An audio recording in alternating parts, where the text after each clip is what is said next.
In this video, I'll guide you through how to create a workflow in ClickUp. We're going to focus on the foundation of every good workflow in ClickUp, which is your custom statuses. By the end, you'll know exactly how to set them up in a way that actually matches the way you work every day instead of relying on vague generic labels. Let's start with what a workflow really means in ClickUp. In simple terms, your workflow is the path a task takes from the moment it's created until it's finished. Custom statuses are the stages along that path. For example, instead of just having to do, in progress, and done, you might have more specific stages like ideas, needs review, or ready to publish, depending on what you actually do. The more your statuses reflect real life, the easier it is to see where everything stands at a glance.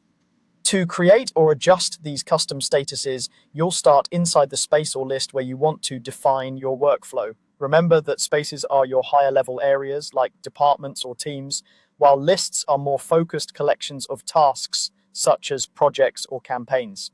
Think about where it makes the most sense to define your workflow. If all projects in a space follow the same process, set your statuses at the space level. If a particular list needs its own unique stages, set them there instead. Once you've decided, look for the ellipsis icon, which is the three dots, next to the space or list name. This is where ClickUp hides a lot of the advanced options and settings. Go ahead and click that ellipsis. A menu will appear with several choices. From that menu, select List Settings.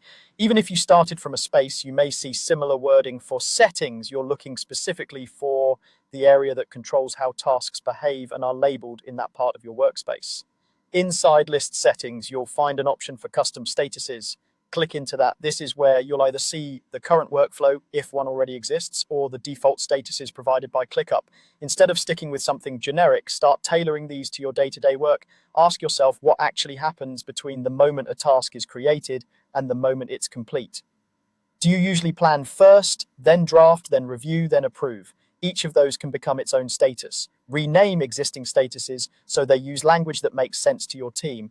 If in progress is too vague, you might split it into stages like doing and in review. If there are statuses you never use, remove them so they don't clutter your workflow. You can add new statuses to reflect any missing stages. Think about how you'll filter and sort tasks later. Descriptive, specific names make reporting and visibility much easier.